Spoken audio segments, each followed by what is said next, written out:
If you've had a bad night of sleep, let's say that you're starting to emerge with insomnia and you've had a bad night of sleep, do nothing. What I mean by that is don't wake up any later. Don't sleep in the following day to try and make up for it. Don't nap during the day. Don't consume extra caffeine to wake you up, to try to get you through the day. And don't go to bed any earlier to think that you're going to compensate. And I can explain all of those things, but if you wake up later, you're not going to be sleepy until later the evening. So you're going to go to bed at your normal time and you won't be sleepy. And you'll think, well, I just came off a bad night of sleep and now I can't even get to sleep and it's my normal time. It's because you slept in later than you would otherwise and you reduce the window of adenosine accumulation before your normal bedtime. So don't wake up any later. Don't use more caffeine for the reasons that are obvious, because that's only going to crank you and keep you awake the following night or decrease the probability of a good following night of recovery sleep. Third, don't take naps, because, naps, particularly later in the afternoon, I almost liken them to snacking before a main meal. It just takes your appetite off the edge of that main meal of sleep. So don't do it. And then finally, don't go to bed any earlier. Resist and go to bed at your normal time. What I want to try and do is prevent you from thinking, well, I had such a bad night last night and I normally go to bed at 10:30. I'm just going to get into bed at 9 o'clock because last night was just so bad. But that's not your natural bedtime and it's not aligned with your natural chronotype. But you go to bed at 9 and my body is not ready to sleep at 9 o'clock. But I'm worried because I had a bad night of sleep last night. So I get into bed and now I'm tossing and turning for the first hour and a half because it's not my natural sleep window, but I just thought it was a good idea. I think the second tip I would offer in terms of unconventional is have a wind down routine. Many of us think of sleep as if it's like a light switch, that we just jump into bed and when we turn the light out, sleep should arrive in that same way. Just a binary, it's on or it's off. Sleep is a physiological process. It's much more like landing a plane.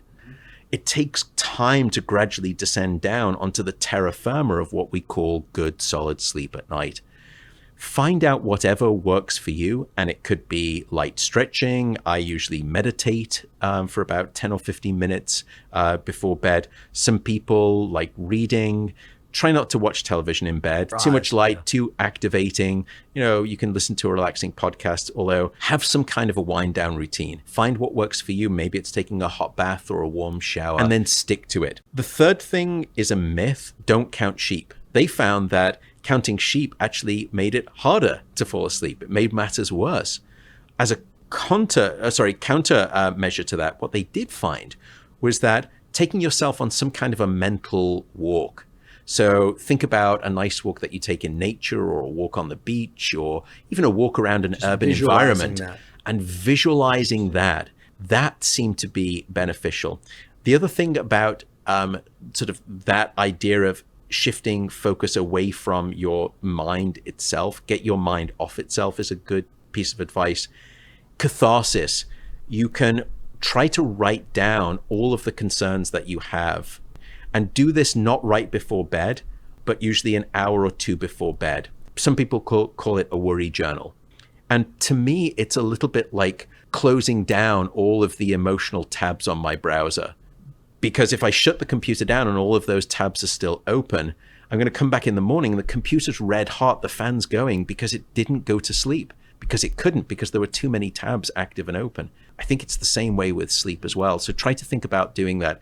So just vomit out all of your concerns on the page. Keeping one of those journals, decrease the time it takes you to fall asleep by 50%, 50. I think the fourth sort of little tip I would give that's unconventional is remove all clock faces from your bedroom, including your phone, and resist checking it. Because if you are having, a tough night, knowing that it's 3:22 in the morning or it's 4:48 in the morning does not help you in the slightest. And it's only going to make matters worse than better. So try to remove all clock faces. And I think that's one of those other tips that some people have found helpful. But those would be sort of some slightly unconventional, I guess, more than your stock fare of here are the 5 tips for sleep hygiene tonight.